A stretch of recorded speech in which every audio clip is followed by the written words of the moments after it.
요즘 한참 뜨거운 드라마 마스크걸 네이버 웹툰에 연재하던 시절 봤던 작품이라 넷플릭스에 올라온 게 반갑더라고요. 그래서 시청하게 됐습니다. 내용을 요약하자면 이래요. 평범한 회사원이지만 어린 시절부터 주목받기를 원했던 김모미. 낮에는 회사에 다니면서 밤에는 마스크걸이라는 이름으로 자극적인 내용의 인터넷 방송을 하고 있었습니다. 회사에는 모미가 좋아하는 유부남 박 팀장이 있는데 박 팀장이 사내 인기 여사원인 아름 씨와 내연관계라는 걸 알게 됩니다. 그래서 김모미는 슬픈 마음에 술을 마셔 만취하게 되고 그 상태로 방송을 켜서 자신의 알몸을 노출하게 됩니다. 이후 평소 마스크걸의 팬이었고 같은 회사에 다니고 있던 주호남이 김모미에게 마스크걸의 정체를 알고 있다는 메일을 보내게 되면서 김모미는 회사를 그만두고 방송도 접으려고 합니다. 그러다 방송을 기다리던 팬인 핸섬 스님을 실제로 만나게 되는데 핸섬 스님이 김모미를 강간하려다 죽게 되고 김모미는 자신의 흔적을 지우기 위해 성형수술을 하게 됩니다. 그 이후 정체를 알고 있던 주호남까지 죽이게 되는데 때문에 주호남의 엄마 김경자가 복수를 위해 마스크걸을 쫓게 되면서 벌어지는 일들을 그린 내용이에요. 첫인상은 좋았어요. 회차마다 제목을 등장인물의 이름을 써서 나타냈거든요. 각 인물의 시선으로 어떤 일이 있었는지 나타내면서 인물의 심경을 잘 표현했더라고요. 그 중에 주인공인 김모미에 대한 이야기를 하자면 성형 전에 김모미 역할을 맡은 이한별 배우, 이분도 김모미와 정말 잘 어울린다는 생각이 들었습니다. 그래서 찾아봤는데 이게 데뷔작이래요. 데뷔부터 작품을 잘 만난 것 같아요.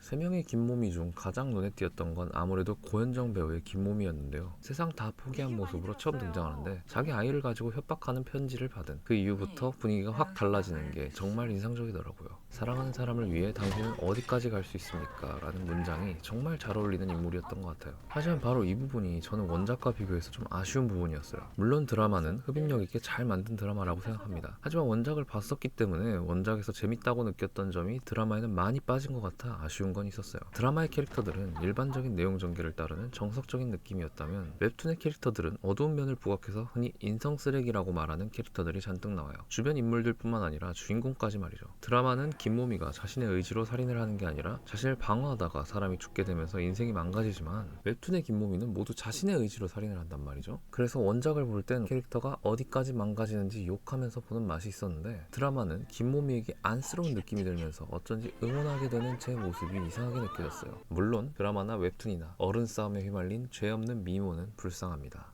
드라마에서 최대 빌런으로 나오는 김경자 얘기를 하자면 큰 반전이 있는 캐릭터이기 때문에 원작을 모르고 봤다면 더 재밌게 봤을 것 같다는 생각도 들었어요. 원작보다 훨씬 인상적인 캐릭터가 됐죠. 김모미 이야기에서도 말했지만 이 인물도 사랑하는 사람을 위해 당신은 어디까지 갈 수 있습니까? 이 문장으로 움직이는 인물이에요. 하지만 김모미와 다르게 광기가 더 두드러지는 느낌이죠. 주님의 이름까지 들먹이면서 복수에 집착해요. 아들의 죽음이 엄마에게 어떤 영향을 미치는지 그 모습을 잘 보여주는 캐릭터라고 생각합니다. 작품에 나오는 다른 캐릭터들도 다 맛을 잘 살렸고 특히 주호남 역할을 맡은 안재용 배우는 코믹한 배역을 맡았을 때와 전혀 다른 느낌을 주는 얼굴을 하고 나왔는데 저 사람이 정봉이었다니 같은 생각이 들어서 대단하더라고요. 정말 좋은 배우인 것 같습니다. 아무튼 웹툰을 영상화했을 때 못 살리는 작품들이 많아서 걱정도 했지만 각색도 잘 됐고 전개도 흡입력 있는 좋은 드라마로 나왔다고 생각합니다. 괜히 인기 많은 건 아닌 것 같아요.